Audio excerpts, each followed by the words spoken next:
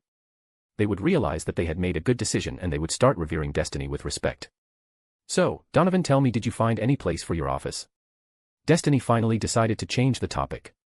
Last night she was unable to get any reports from Donovan and she had been unable to ask him today as she had been busy as soon as she had arrived. Yes, my men have found a brilliant place in the magical alley of Edinburgh. It used to be a magical law firm, but they lost a pretty delicate case, which led them to ultimately lose all their reputation and they had to move out of the building at the end of the whole fiasco, Donovan explained in a neutral tone. I see. Since you like the place, then I don't have any problems, though I am yet to visit the magical alley of Edinburgh, Destiny mused as she rubbed her chin with a thoughtful look on her face. It is nothing special, my lady. It is not anywhere big like the Diagon Alley, but the stores themselves are pretty old. There are quite a few high-class restaurants in that alley, Donovan pointed out, and Destiny decided to store the information in her mind. She had no idea when the information came to be useful. Destiny opened her mouth to say something, but she stopped when the wards notified her of a portkey arrival. She immediately turned her head and she saw 10 unspeakables gracefully land on their feet. All of them pulled down their hoods. Destiny immediately recognized all 10 of them. They quickly made their way towards Destiny, and as soon as they arrived in front of her, all of them respectfully bowed their heads. Lady Grindelwald, all of them called out at the same time when they bowed their heads. How can we help you, my lady? Unspeakable number 27 stepped forward and asked Destiny. Unspeakable number 27 was another team leader like the unspeakable number 21. I thought that the unspeakables might be interested in watching a bit of black magic, Destiny said with a grin, and the eyes of all the unspeakables grew wide in surprise, but unspeakable number 27 was the first one to gather his bearings. So, the branch family of Bones had decided to join your cause, unspeakable number 27 said with a nod of his head. Not yet, but they had agreed to show me a few tricks. Fortunately, all the muggles decided to volunteer for the demonstration, Destiny said as she gestured towards the conscious, but bound muggles. Destiny flicked her wand as she muttered the Patronus charm. A silvery tigress emerged from the tip of her wand and disappeared in the direction of the black townhouse. All the unspeakables eyed the tied-up muggles. I see. Unspeakable number 27 muttered as he eyed the muggles. I understand that the Bones family were under the surveillance of your department. Destiny questioned after getting a nod of confirmation from unspeakable number 27. Destiny decided to continue. So, can I presume that the unspeakables won't be making a move against the newly established Bone family, right? Destiny asked with a soft smile on her face.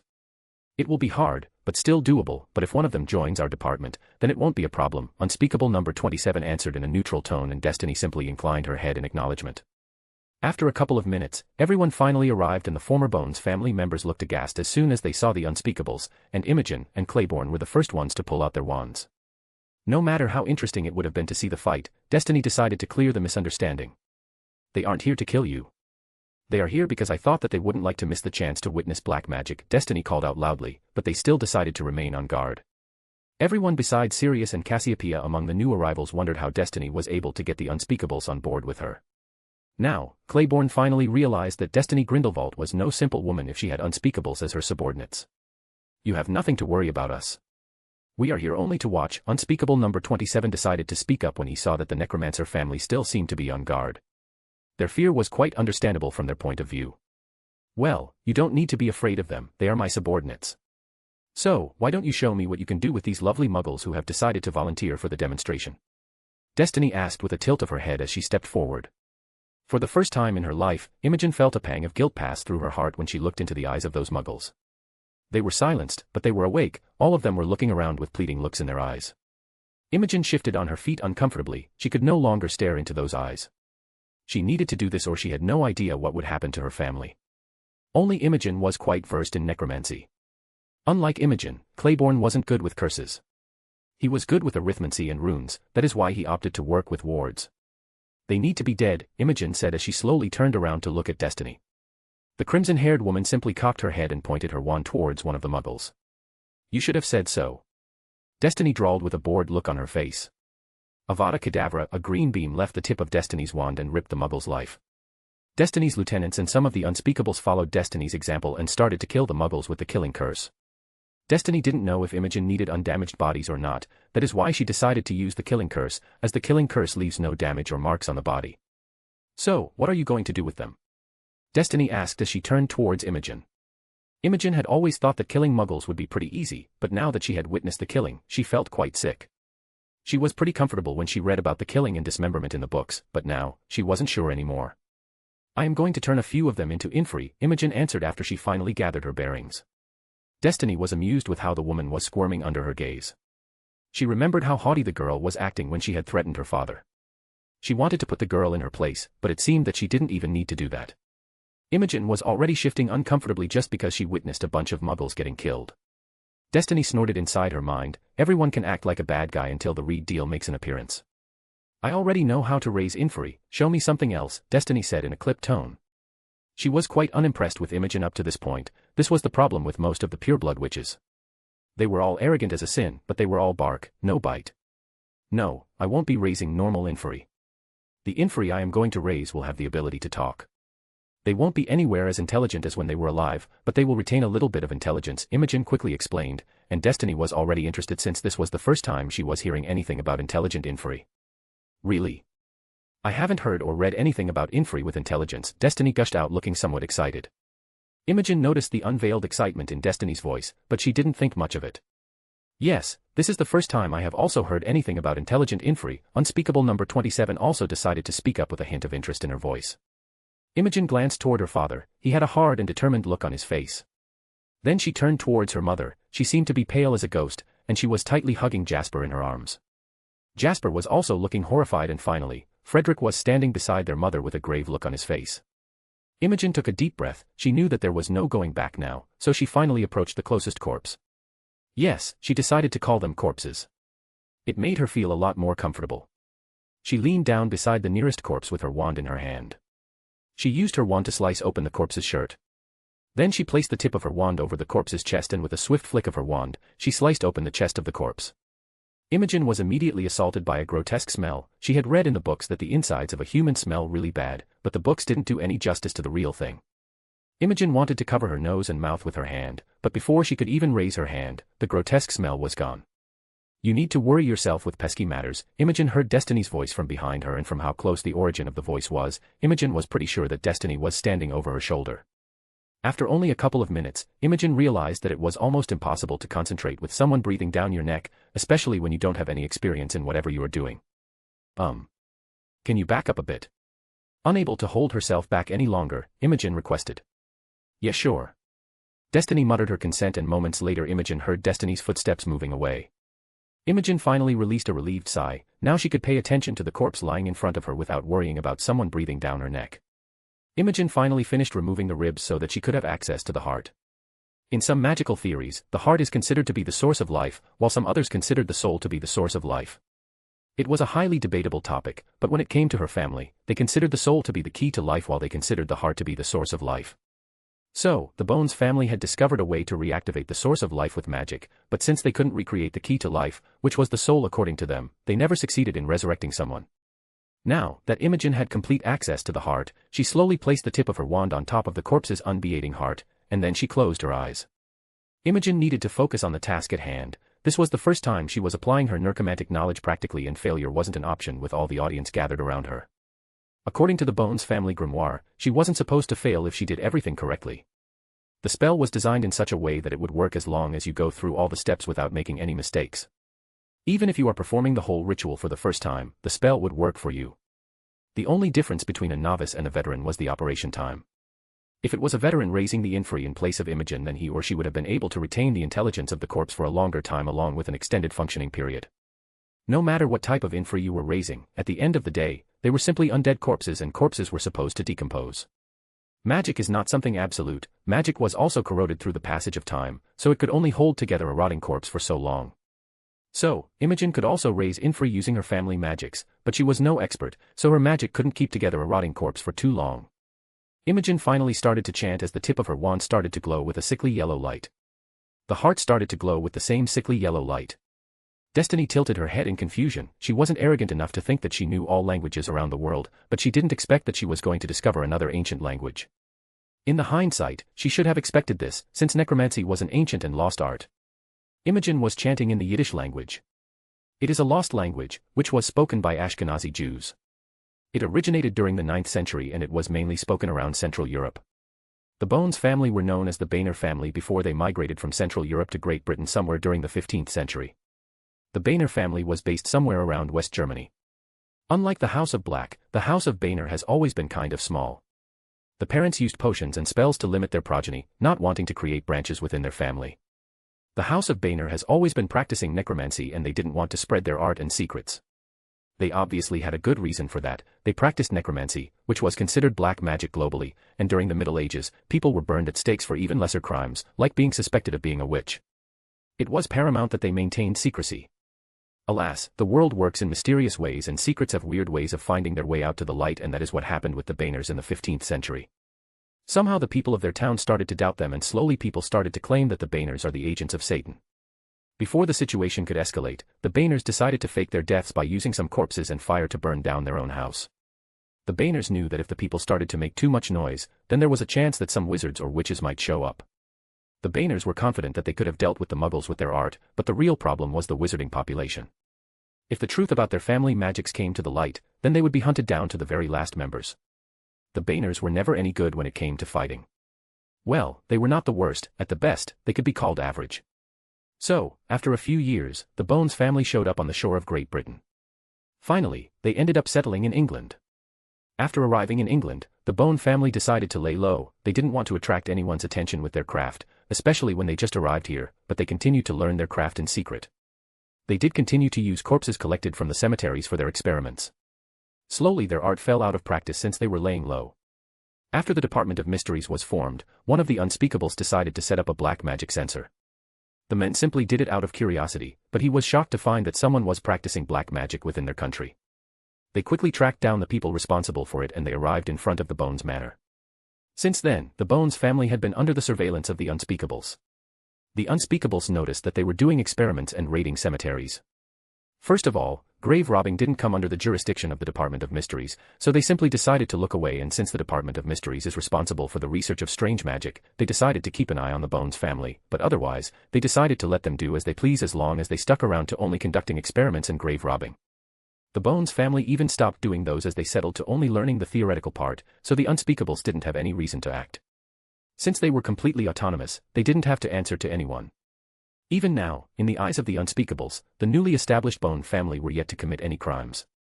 Well, any crimes they had decided not to look over already ages ago. Imogen Bone was simply conducting an experiment on a corpse. After all, it was Destiny who murdered the Muggles, and the Unspeakables had no obligation to carry out the duties of an Auror, and even if murders were under their jurisdiction, they would have simply looked away. Imogen finally finished her chant and now the corpse's heart was thumping with a sickly yellow light. Imogen slowly closed the wound on the corpse's chest after resetting the ribs. Imogen slowly stood up on her feet and looked around. Everyone was still watching her every action expectantly. She released a sigh and pointed her wand at the corpse she had operated on. Finally, the moment of truth. A sickly yellow beam shot out of the tip of her wand and the beam hit the corpse straight on its chest.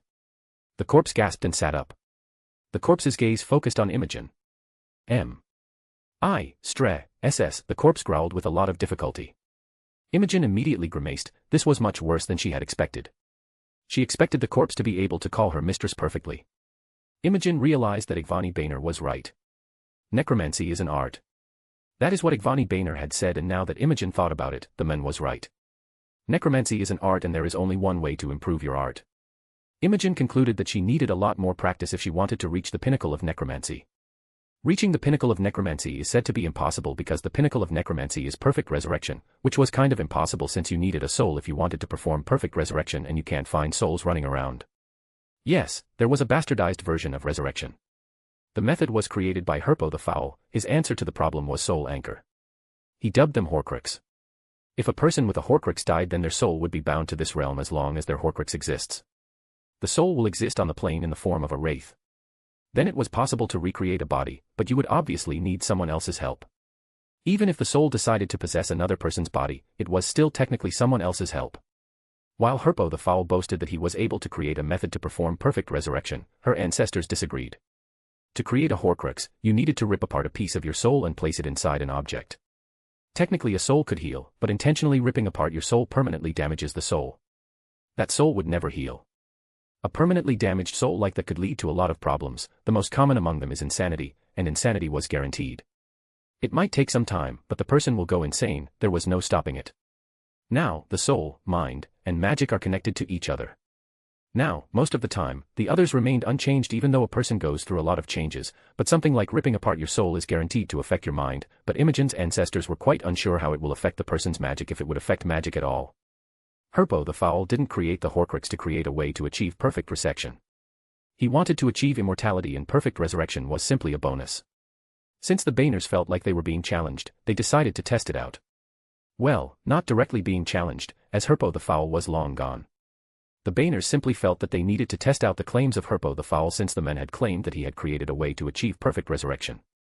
Herpo the Foul existed somewhere between the 12th and 9th century BC, while according to the Bones family grimoire, the Baners came into existence somewhere around the 9th century. So, there was no way Herpo the Foul could have directly challenged the Baners. Laxter Banner performed the experiment on a witch, and after 20 years the witch went insane. After that, Zeta Banner continued the research and decided to go way and beyond. She wanted to see how many times a soul could be split before it dispersed into nothingness. She used a couple of wizards and witches for her experiments. Zeta discovered that creating more Horcruxes would speed up the process of going insane. Some souls disappeared after splitting it 8 ways and some disappeared after splitting it 9 ways. Zeta concluded that the souls cannot be split more than 9 ways, but even Zeta was unable to conclude if splitting the soul affected their magic. Lastly, using Zeta's research, her great-granddaughter Sierra Banner concluded that Horcruxes couldn't guarantee immortality. Sierra discovered that the soul anchors had started to erode due to the passage of time, and by the time Sierra died, she discovered that the Horcruxes were completely gone. The objects were still there along with all the protections a Horcrux is supposed to have, but the soul pieces were gone. So, Sierra concluded that the claims of Herpo the Foul were false. It is a well-known fact that Herpo the Foul had created a Horcrux, so why wasn't he still alive if Horcruxes could ensure immortality? According to Sierra, Horcruxes only guaranteed a long life and insanity. To create a Horcrux, the person needed to rip apart their soul, and even after recreating a new body wasn't going to fix their soul. That is why Sierra Banner also concluded that Herpo the Foul didn't create a way to achieve perfect resurrection, as the soul was no longer in perfect condition. If someone needed to make such a big compromise, then it could no longer be called perfect resurrection. Meanwhile, Destiny was staring at the Infri with wide eyes. Merlin on a bike. It spoke. Destiny gasped inside her mind. Even though Imogen had mentioned that the Infri would retain its intelligence, she had believed that it might be just instincts, but she had been wrong, so very wrong. Credit where credit's due. She was quite impressed with the display. Having a black witch on her side will be great. Yes, Imogen probably needed a lot of practice, that could be easily tackled. So, how much intelligence has this Infri retained? Destiny questioned Imogen. The said woman immediately turned around her head to look at Destiny. For now. I don't know, sorry. This is the first time I have raised an Infri, Imogen answered in an embarrassed tone. Destiny simply waved her hand in a dismissive manner. You don't need to worry too much. You are free to practice and learn. Destiny said in a dismissive tone. So, what do you want to show me with the others? Destiny asked, pointing towards the other corpses. Imogen was internally relieved to find that Destiny wasn't displeased. She wasn't worried about herself, in fact, she was worried about her family. Previously she had thought that Destiny was a haughty girl who simply used her last name to push around people, but the way she killed the Muggles said otherwise. Destiny even has followers among the Unspeakables, that was not something normal. So, yes, Imogen was now pretty wary of Destiny. After thinking for a bit, Imogen finally decided to answer Destiny's question. You asked me about resurrection. I will show you how to resurrect a corpse. This time, the resurrected corpse will retain all of its memories along with its intelligence, though I can't say how long the body will last. Maybe a day at best, nothing more than that. I might be able to increase the operation time with more practice. Imogen trailed off with an unsure look on her face. Sure, if that is what you are comfortable with, Destiny shrugged with an excited look on her face. She would have agreed with any necromantic arts Imogen would have agreed to show her. Imogen simply nodded her head, and with a flick of her wand, she conjured a parchment, and with another flick of her wand, she conjured a quill. Unlike Destiny, Imogen was unable to perform the spell silent, she had to mouth the incantations when she performed the spells. Imogen grabbed the parchment, and only after that did she realize that she forgot to conjure an inkpot. Destiny realized the girl's plight, and she wandlessly conjured a floating inkpot for the girl with a simple snap of her fingers. Imogen's eyes bugged out in surprise as she let out a startled gasp. Her family members also reacted in a similar manner. Wandless magic was extremely rare. According to the rumors, only Albus Dumbledore was said to be quite proficient in wandless magic. There you go. Destiny said with a grin as she didn't miss the reaction of Imogen and her family members. She was quite pleased with the timing too. She had been waiting for a chance to show off her mad skills, but until now, she didn't have a chance to show her skills without looking like a showbiz. Imogen did a perfect imitation of a fish out of the water for a couple of seconds before she was finally able to restart her mental faculties. She looked toward Lord Black and Cassiopeia and she found that both of them looked like nothing extraordinary had happened, and at the same time, she noticed a glint of amusement in their eyes. It was the same with the people who were standing with Destiny and the Unspeakables too. Imogen realized that this wasn't probably the first time when Destiny had decided to show her wandless skills in front of them. It seemed that they have gotten used to her casual display of wandless magic. Even though it was somewhat mind-numbing, Imogen decided to move on. She shook her head to clear her mind. She grabbed the quill and dipped it inside the inkpot, and then she quickly scribbled down the name and quantities of a few ingredients. "I will need these ingredients for the ritual," Imogen said as she handed over the parchment to Destiny. The crimson-haired woman accepted the parchment with a smile on her face, and then she turned towards the Unspeakables. Without saying anything, she levitated the parchment into the waiting hands of Unspeakable number 44. The witch quickly read through the entire list. "My lady, most of the ingredients on this list are pretty common. Only 2 ingredients are restricted, but we do have them in our stocks," Unspeakable number 44 said in a respectful tone.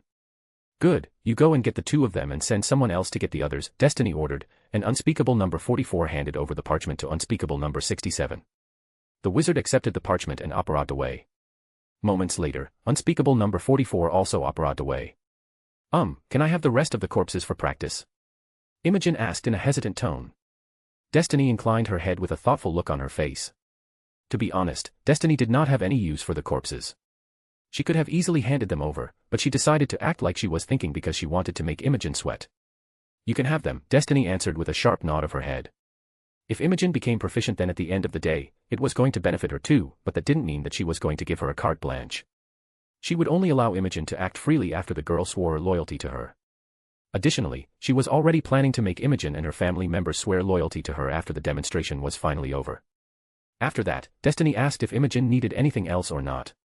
Imogen asked for a couple of vials and a cauldron. After that, Imogen started to demonstrate how intelligent her inferi was. Well, the inferi wasn't going to win any Smartest Corpse of the Year award, but the corpse still had the ability to recognize alphabets and understand some basic commands. It was still way smarter than the normal inferi. After around 5 minutes, Unspeakable number 44 returned with the 2 restricted ingredients, and after only another minute, Unspeakable number 67 also returned with the rest of the ingredients. Imogen quickly gathered the ingredients and then she ordered her inferi to chop the ingredients for her. It took Imogen and her inferi about 10 minutes to prepare the ingredients. After that, Imogen quickly placed the ingredients inside the cauldron so that she could start preparing the potion. Meanwhile, Destiny decided to talk with Claiborne and the rest of his family. "Mr. Bones, now that you are going to be adopted into the Bone family after getting chucked out from the Bones family, do you want to reschedule another inspection, or do you want to do something else?" "With serious influence, it would be something very easy for me to achieve," Destiny asked in a relaxed tone. Claiborne immediately turned towards his old friend and then he looked back toward Destiny. Even though I still want to continue making wards, I don't want to sell my wards through the ministry," Claiborne said after a few moments of silence. Destiny simply raised her brows in interest. "Is that so? So, do you want to work for me? I can get you recruited by the Unspeakables and you will be making wards for me," Destiny suggested with a grin. Claiborne already knew what it would mean for him and his family if he accepted the offer, but he couldn't deny that the offer was extremely tempting. Since he had already decided to join Destiny in her cause, it didn't take him much time to make the decision. "I will work for you and join the Unspeakables." Claiborne accepted the offer as there was nothing to lose and much to gain. Not only he was getting protection, but he was also getting a stable job. He would finally be able to support his family like he wanted to since Imogen was born. Destiny turned around to look towards the Unspeakables. Unspeakable number 27 simply gave her a sharp nod. "I need all of your help to prepare the oath for my latest subordinates," Destiny called out, and a couple of Unspeakables stepped forward from the crowd. Claiborne knew that this was coming. Destiny turned back towards Claiborne. "Your whole family would need to swear secrecy oaths," Destiny said in a serious tone, leaving no room for any arguments. Claiborne simply gave her a hesitant nod. Oaths were always complicated, but once again, they only had very little to lose and much to gain. Their only problem was that Destiny Grindelwald was fighting for the Muggle-borns. True, they didn't like the fact that Destiny knew about their family magics, but they simply couldn't do anything about that. With that said, Destiny along with the help of Unspeakables number 83 and number 58 started to prepare the wording for the magical contract. Once again, Destiny needed to use magical contracts since she was planning to hide her identity. "I am done," Imogen called out from the side with a greenish potion in her hand. Destiny simply gestured her to continue and Imogen tapped the vial with her wand and once again, she started to chant in Yiddish. After a few seconds, Imogen finally finished her chant and the potion started to glow dimly. Imogen renewed the binding charm on the corpse and then with the help of her infri she pried open the corpse's mouth. Then, Imogen quickly uncorked the vial and poured the contents inside the corpse's mind. Imogen commanded the infri to back away. A few seconds passed, but nothing happened. Finally, the corpse started to spasm and green veins started to appear throughout the corpse's whole body. Minutes passed and the corpse continued to spasm and the green veins finally started to disappear. Finally, the corpse opened its eyes and started to frantically look around. Since the corpse was magically bound by Imogen, the resurrected corpse couldn't move. Once again, Destiny was immensely impressed with Imogen. Meanwhile, Imogen finally released a tired sigh. She had to use a lot of magic to perform the 2 spells. Once again Imogen found herself agreeing with Igvani Boehner. Necromancy is an art. .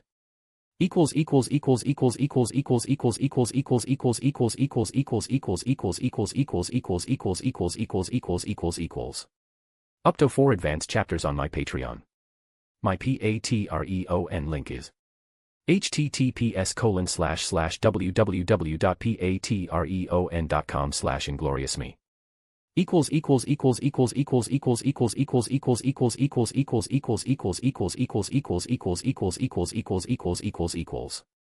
7220 words in this chapter. My Discord server, https://discord.gg/vq6rpaqvys. Chapter 25, Quentin Moore, I. Imogen was right. Her resurrected corpse started to crumble only after a couple of hours, but it was still impressive nonetheless. Destiny didn't want an infri roaming inside her base, so she told Imogen to get rid of it or store it wherever she wanted. Imogen ended up destroying the infri since she didn't have any places to keep the infri. Since it was already late, Destiny invited everyone to stay for dinner.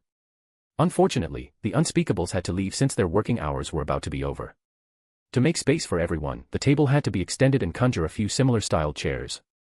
With the help of the Unspeakables, Destiny had already prepared the wording for the magical contract, but she decided to bring it up after dinner. During the dinner, nobody brought up any serious topics, but as soon as everyone finished the dessert, Destiny slowly wiped off her mouth and placed her elbows on the table. She intertwined her fingers and then she placed her chin over her hands. She turned towards Imogen with a smile on her face. Imogen, I heard that you worked in a toy store. Destiny asked softly. Imogen simply released a sigh as she stared at the wine glass in her hand. I used to. I probably won't be going back there, Imogen answered with a small shake of her head. Toy store? Really, it was Cassiopeia who asked in a surprised tone. Imogen was a black witch, she simply couldn't wrap her head around the fact that Imogen worked in a toy store. Imogen felt a little bit offended at the tone, but she decided not to react as Cassiopeia seemed to be close to Destiny. Yes, after graduating from Hogwarts I couldn't find a job at the ministry due to Lord Bones' interference, so I found a job in a toy store. I used to charm the toys, I am pretty good with charms, Imogen replied in a polite tone. Cassiopeia nodded her head in understanding and after watching Cassiopeia's reaction, Imogen realized that Cassiopeia wasn't making fun of her, instead, she was genuinely curious. Well, it was a good thing that she wasn't disrespectful to Cassiopeia. Ah, then you must have good grades in charms, it wasn't a question, Cassiopeia stated with a nod of her head. Yes, I received an O in charms in my newts, Imogen replied with a satisfied smile on her face. What is the significance of this O? Quentin asked with a confused look on his face. It was pretty understandable since Quentin never went to any school and Destiny was the one who had taught him everything. Quentin has never been a fan of academics, at least for the theoretical part. Destiny had still forced him to read through books, at least the basic ones, and afterwards, she started to teach him everything practically. Destiny still remembered the time when she first met him. Line break. Approximately 4 years ago, Zaire River, Congo. I never hated summer until now, but now I am starting to hate summer, Destiny grumbled with an irritated look on her face. The heat was way too much for normal cooling charms, so she had to use intent-based magic along with sunscreen charms. The problem was that she needed to apply the sunscreen charm multiple times throughout the day and that was something that was getting on her nerves. If I remember correctly, it is your brilliant plan to go treasure hunting, Ambika sniffed from the side. She had her head buried in a book, she didn't even bother to look up when she chastised Destiny. The crimson-haired girl threw Ambika an unimpressed look. Even Ambika wasn't happy with the climate. You are barely younger than 18, where is your passion for adventure? Just look at Anna, she isn't a teenager, but she still looks so excited, Destiny pointed out with an amused glint in her eyes. Ambika finally raised her head from her book and stared at Destiny with a blank look on her face. Then she turned towards Anna, who was playing rock paper scissors with her imaginary friend. Really? Ambika questioned Destiny with an incredulous look on her face, and Destiny simply inclined her head with a grin. Annabelle had been accompanying them since they left Bulgaria. Of course, she is there, so she counts too, Destiny answered sharply, and Ambika simply shook her head with a tired look on her face. Sometimes, Destiny can be such a child. Ambika had her hands full with the two children on board with her. Destiny acted childishly from time to time, just like she was doing right now, and Annabelle was a psychotic child inside an adult's body. Ambika had to stop the latter multiple times from mutilating the muggles. Yes, and unlike you, she isn't whining like a child, Ambika pointed out with a mocking grin on her face. Destiny wanted to remind Ambika that Anna was busy with her imaginary friend, or she would have been whining too, but for whatever reason, Destiny decided not to say anything in that regard. All three of them were dressed in Muggle army-type clothes. Those are the perfect type of clothes for some remote exploration, that is why Destiny picked those clothes. It had taken Destiny nearly 4 hours to convince Annabelle to wear trousers like men, especially when they were going to wear Muggle clothes.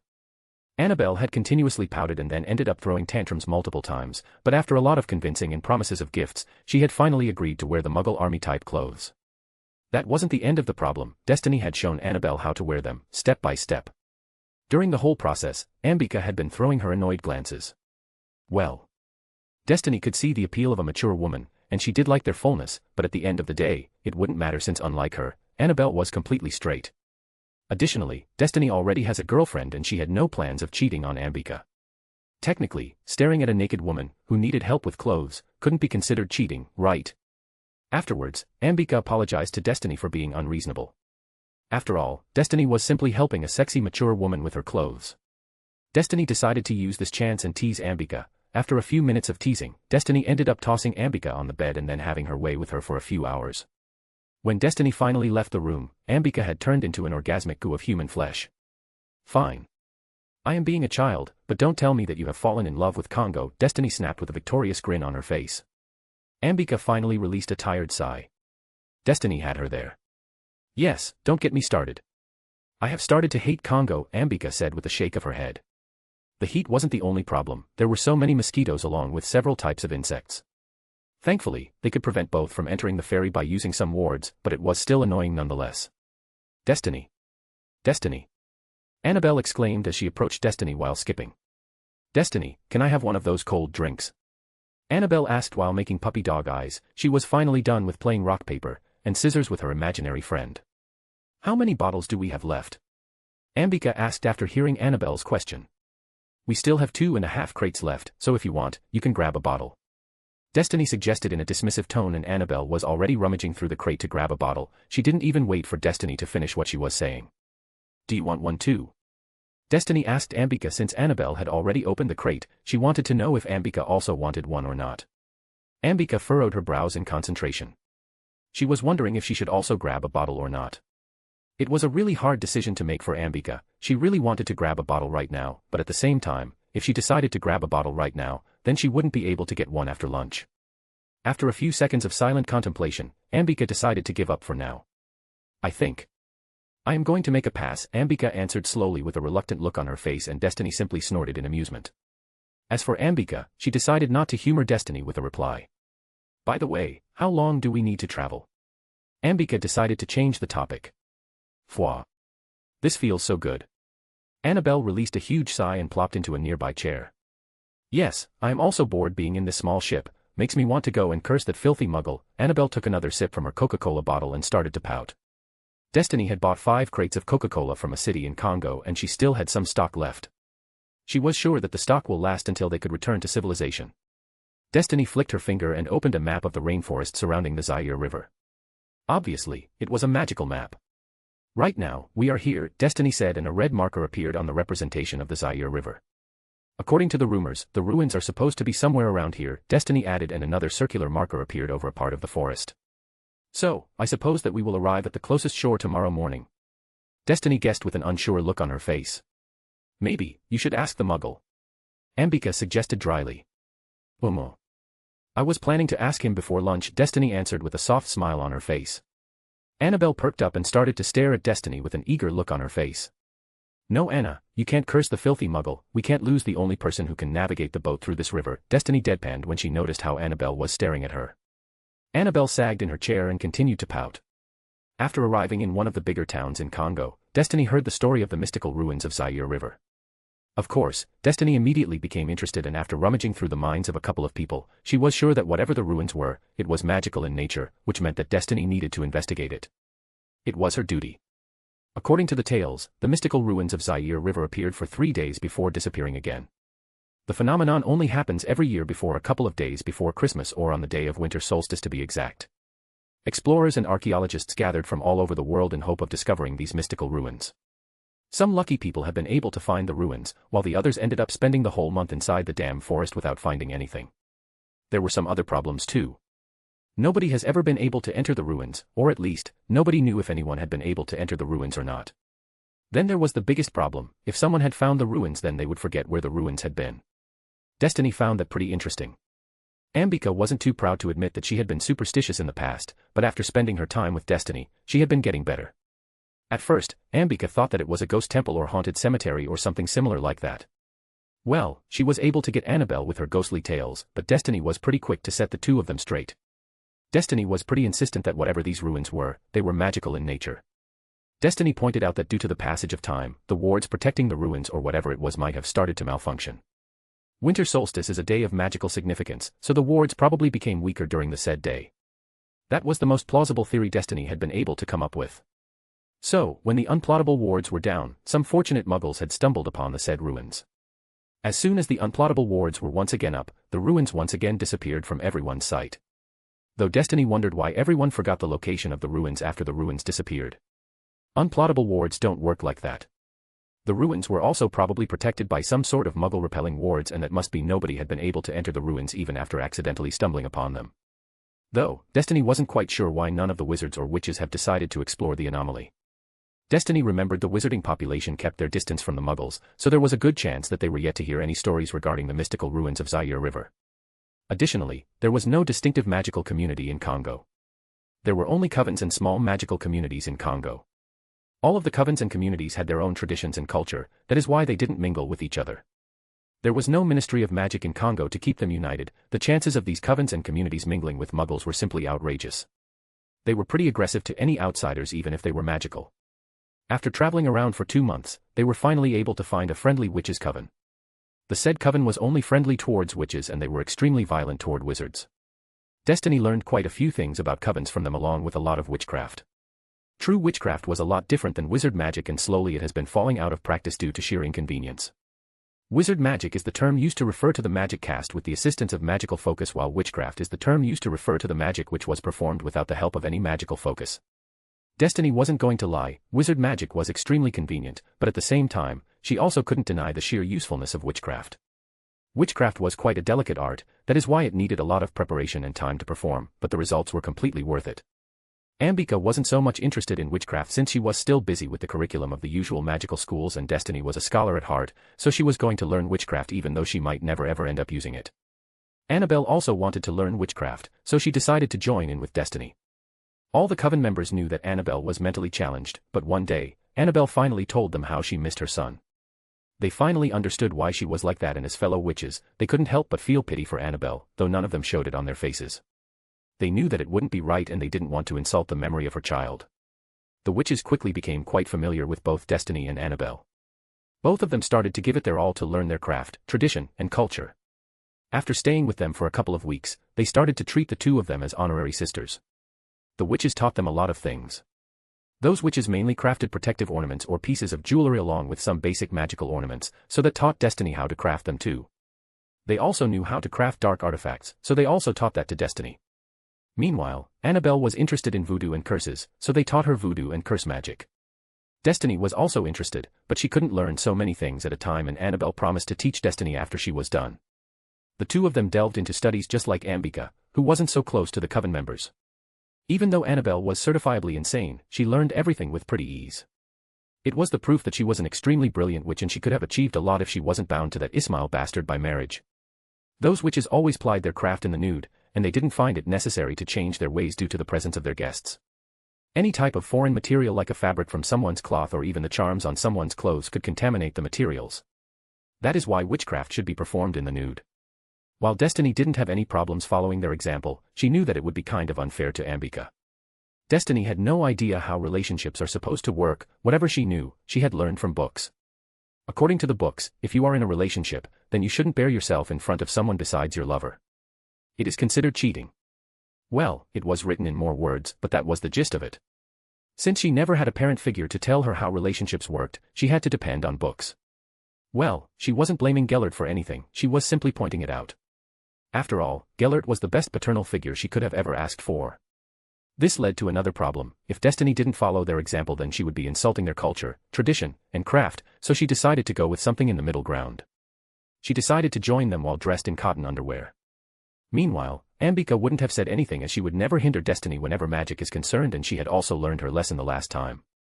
She knew that she was being unreasonable, and she knew that it was wrong of her to be jealous of Annabelle. That didn't mean that Ambika wasn't glad that Destiny decided not to bare herself while learning witchcraft, and after leaving the coven, she didn't mind showing Destiny how much she appreciated Destiny's decision.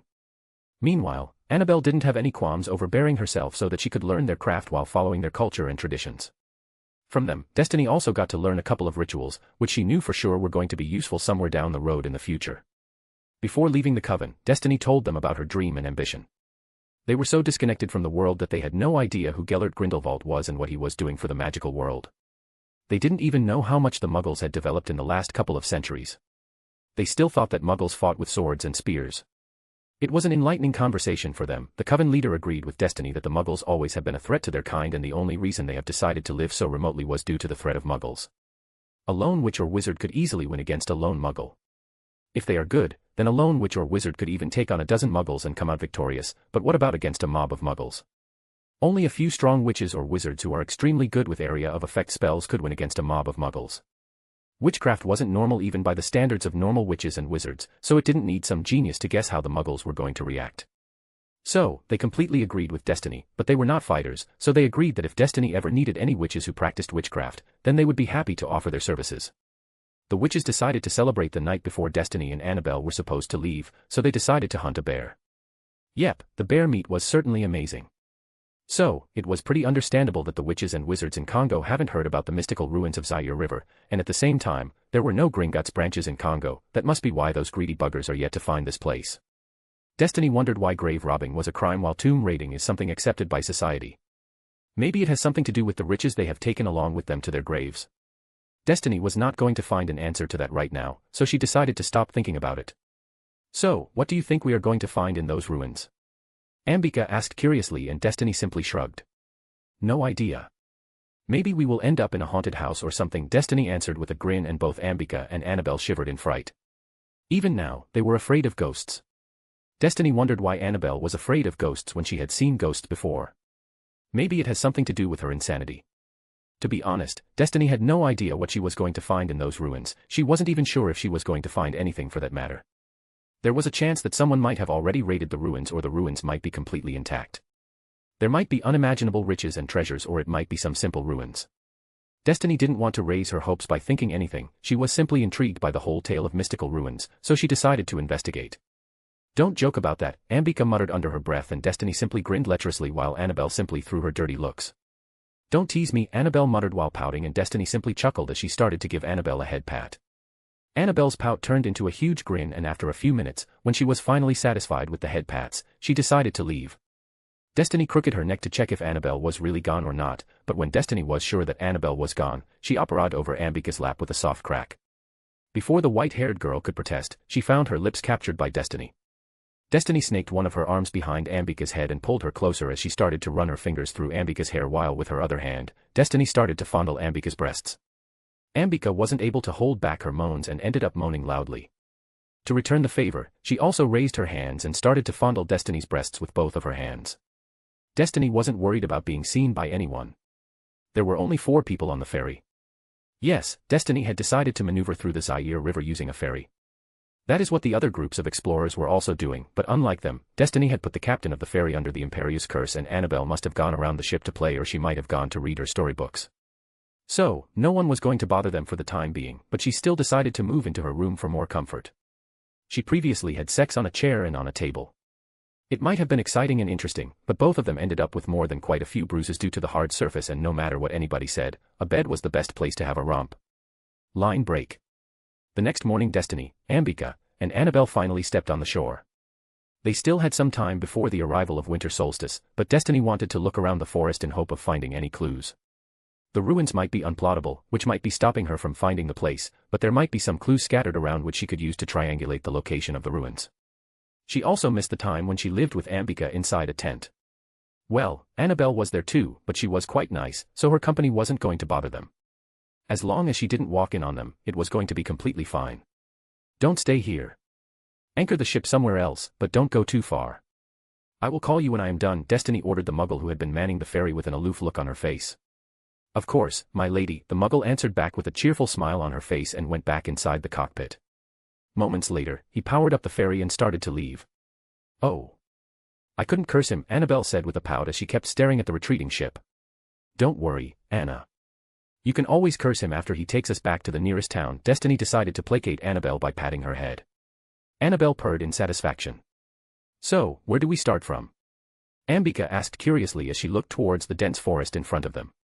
The forest was surrounded by fog, so they couldn't see much, but they could hear a lot of birds chirping merrily. Destiny finally stopped patting Annabelle, which made the older woman frown. Before anything else, let's find a suitable spot for camping, Destiny said and started to walk towards the treeline. Ambika and Annabelle simply shrugged and decided to follow Destiny's lead. Annabelle looked extremely excited. She had never experienced a camping trip. It was beneath her family's station. The forest was a lot denser than Destiny had imagined, and after trekking for a bit, all three of them were grateful that they had decided to wear Muggle military-grade clothes. After searching for a couple of hours, they finally found a suitable place to mount their tent, which wasn't already occupied by filthy Muggles. Yes, they have found a few more suitable places, but all of them were already occupied by Muggles. Neither Destiny nor Annabelle were fans of the Muggles, and both of them wanted to curse the whole lot, but Destiny's hate wasn't as malignant as Annabelle's, so she didn't have any problems holding herself back. Thankfully, Ambika remained level-headed, so she simply reminded Destiny that it would be bothersome to deal with all these Muggles at the moment. After that, they decided to avoid them. Even though Annabelle wanted to go on a killing spree and rid the forest of filthy Muggles, Destiny held her back. It wasn't that hard. Annabelle did pout and whine, but she wasn't going to disregard Destiny's order, and Destiny promised that she could freely deal with it after they were done. Destiny decided that the Muggles still had some use. Destiny was a witch, but she wasn't omnipresent. She decided to use the Muggles to search for the ruins or any clues leading to the ruins. Since all three of them were shrouded with Muggle-repelling charms, the Muggles never noticed them, and Destiny placed tracking and listening charms on some of the Muggles. Since Destiny didn't want to listen to Muggles running around in the wild, she decided to add some activation phrases to the listening charms. Such as if one of the Muggles said, "Found the mystical ruins," or, "So, this is the mystical ruins," then the listening charms would activate and Destiny would know which group of Muggles have located the ruins, and then she would kill them painlessly as a reward, or maybe she will hand them over to Annabelle. Destiny was sure that Muggles would be drooling after spending some time in Annabelle's tender care. And that's done, Destiny said as she dusted off her hands when she was done erecting the tent. Bibli, Destiny called out. Moments later, the said house elf arrived with a pop in front of Destiny. Bibli, I have already set up the tent, why don't you go and get water from the river and prepare some breakfast for us? Destiny requested politely. Bibli, be doing what Mistress Destiny commanded, Bibli chirped in a cheerful tone and popped away. Ambika was still busy placing the Muggle-repelling wards around their tent, and Annabelle was simply looking around. Ambika also decided to place a few alert wards around their tent in case a Muggle accidentally stepped over the wards. There was also a chance that a wizard or witch might step over. It is better to be safe than sorry. After Ambika finished setting up the wards, the three of them decided to look around some more. So, after strolling for an hour inside the forest, they decided to return to their camping spot. Since the forest was quite dense, Destiny decided to leave some magical markers, which could only be seen by magical people around the forest, so that all of them could easily maneuver through the forest without getting lost or needing to use locating spells. Destiny was most worried about Annabelle. She might decide to take a stroll and get lost. Just like always, Bibli had prepared a filling breakfast for the three of them. So, after breakfast, the two of them continued to look some more. They finally found a Muggle group who had decided to bring quite a lot of firearms with them. Destiny had stars in her eyes, and she decided that she was going to liberate those weapons from the hands of those Muggles. She could have killed them right now and taken those weapons, but once again she decided to spare them so that she could use them to look for the ruins. The ruins are probably unplottable, so we need to map this forest before winter solstice. Our best chance would be to wait for the solstice, but if we do stumble upon the ruins, then lucky us, Destiny explained with a grin. Ambika wordlessly agreed with Destiny, and Annabelle cheered loudly and clapped her hands. After that, they finally returned to their camp, and after lunch, they decided to spend the rest of the day doing their own stuff. After some time, Annabelle successfully dragged Destiny and Ambika into a game of Exploding Snap and later, into a game of Gobstones. Both Destiny and Ambika enjoyed playing around with Annabelle from time to time. After all, you can't work all the time, it was not healthy. But before going to sleep, Destiny did finish mapping the area of the forest they had explored today. Line break. They continued the routine for more than 2 weeks. Only 2 days were left before the winter solstice and they had finished mapping quite a bit of the forest, but they were yet to find any clues leading to the so-called mystical ruins. It wondered if the ruins were truly mystical in nature. Destiny finally decided to stop looking for the ruins and enjoy the camping trip with Ambika and Annabelle. 2 days passed in the blink of an eye and it was finally December 22nd. Maybe we are looking in the wrong place, Ambika suggested with a thoughtful look on her face, and Destiny couldn't help but agree. They searched the forest for 2 weeks, but not only they were unable to locate the ruins, but they also failed to locate a single clue. Annabelle didn't have any problems since she didn't care about the ruins in the first place and she was simply satisfied with the camping trip, but since Destiny looked quite sad and frustrated, she rummaged through her pocket and handed a chocolate frog to Destiny. Destiny simply raised her brows and gave Annabelle a questioning look. Whenever I feel sad, I eat one of them. I don't like when Destiny is sad or frustrated. I am sure this will help Destiny too, Annabelle said in a cheerful tone. Destiny smiled gratefully and accepted the chocolate frog from the older woman. Thank you, Destiny thanked Annabelle and tossed the squirming frog inside her mouth. It did help, she finally calmed down and released a sigh. Let's keep looking for now. Ambika followed Destiny without any more complaints while Annabelle started to giggle as she started to walk beside Ambika. It was almost noon when something finally happened. All of a sudden one of the listening charms flared up. So, this is the mystical ruins of Zaire River. Destiny heard a man's voice through the listening charm. Yes, I suppose. This is beautiful. I wonder what types of treasure we are going to find inside there, another man muttered with awe in his voice. Sire, there is something stopping us from entering. Another man exclaimed in a fearful tone. I am telling you, this place is cursed, another man screamed in horror. Shut up. Don't be stupid, there are no such things as curses. A female voice snarled in rage. The voice seemed to have a thick African accent. Destiny immediately turned off the listening charm and concentrated on the tracking charm. It took her only a moment to locate the said group. It was the same Muggle group with a lot of firearms. Destiny felt like she had killed 2 birds with 1 stone. She was going to take the weapons from them and after bidding them farewell in a forever kind of manner, she was going to explore the ruins with Ambika and Annabelle. A group of Muggles has located the ruins, let's go, Destiny gushed out excitedly as she started to head in the direction of the said group. Destiny's eyes started to shine in excitement, not that she noticed. But Ambika also smiled excitedly as she started to follow Destiny. Oh. I am so excited. I wonder what we are going to find. There. Annabelle cheered loudly and clapped her hands while jumping like a little girl. She quickly caught up to Destiny and Ambika since she didn't want to get lost inside this scary forest. It seems that your plan to spare the Muggles worked out. Ambika grinned and Destiny simply hummed in consent. It took them more than a few minutes to finally arrive in front of the so-called mystical ruins of the Zaire River. It wasn't exactly a ruin, it was more of a temple carved inside a stone hill and Destiny couldn't deny the beauty of the whole structure. Image here. There was a stone path leading straight to the entrance of the temple and there was a beautiful lake filled with crystal clear water under the pathway. It looked like the pathway was floating on the water's surface. A panther head made out of stone was embedded on the wall, right above the entrance and it was imperiously staring down at the stone pathway. The lake had also been invisible previously or Destiny would have liked to take a bath in it. Destiny was about to step forward when she suddenly realized something weird. The Muggles were nowhere to be seen, but the tracking charms were still active and they were pointing towards the entrance of the temple. It could mean only one thing. The Muggles have somehow gained access to the temple. Destiny frowned and she quickly cast a detection charm with her trusty Neptune to locate the ward line. The ward line was only a few steps ahead, so Destiny simply stepped forward and kneeled down to inspect the wards. What's wrong? Ambika asked worriedly. She didn't like that frown on Destiny's face.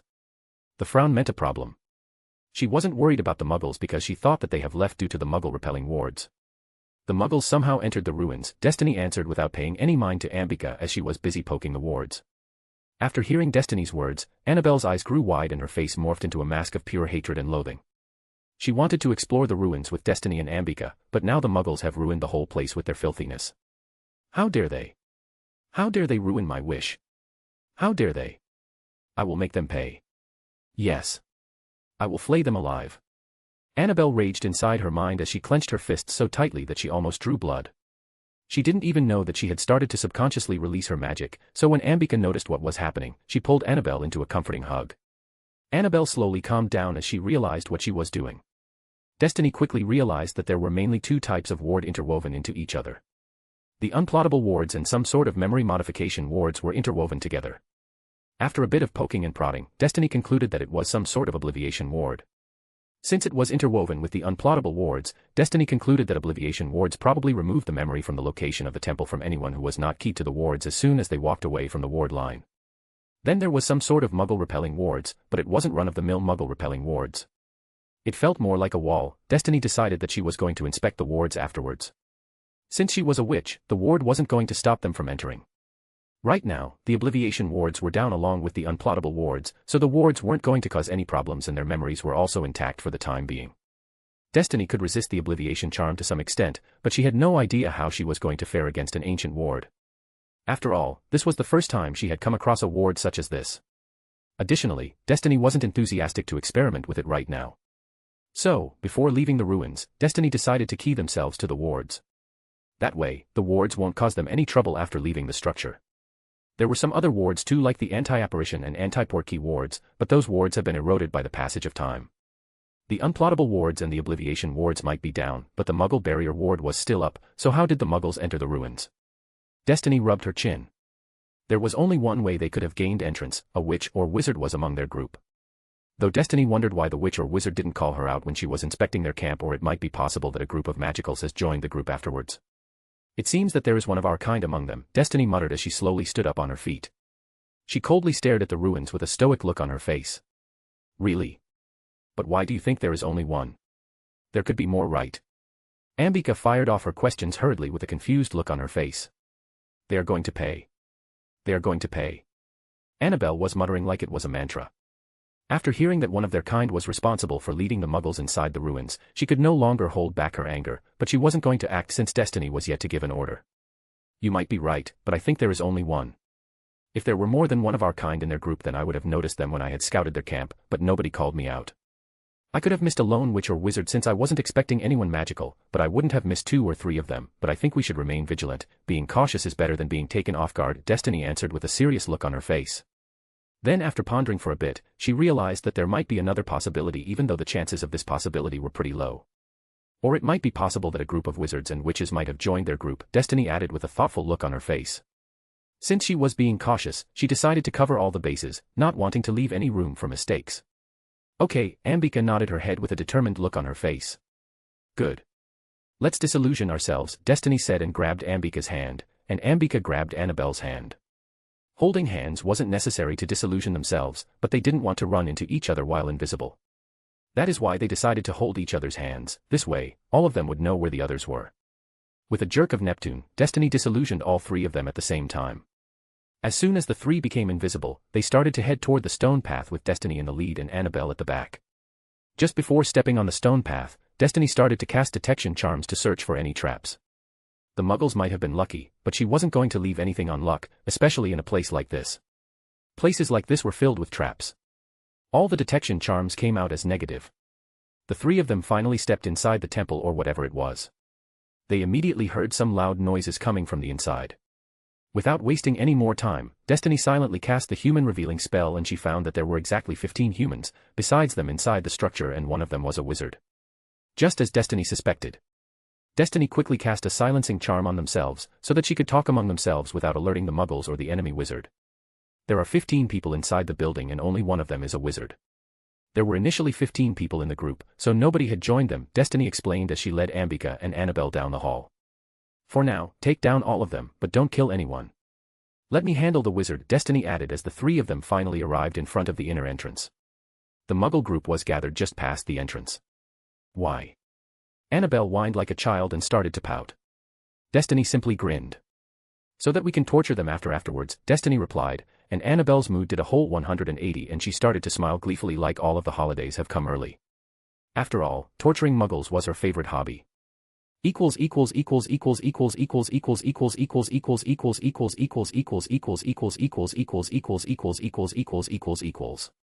Up to 4 advanced chapters on my Patreon. My Patreon link is https://www.patreon.com/ingloriousme.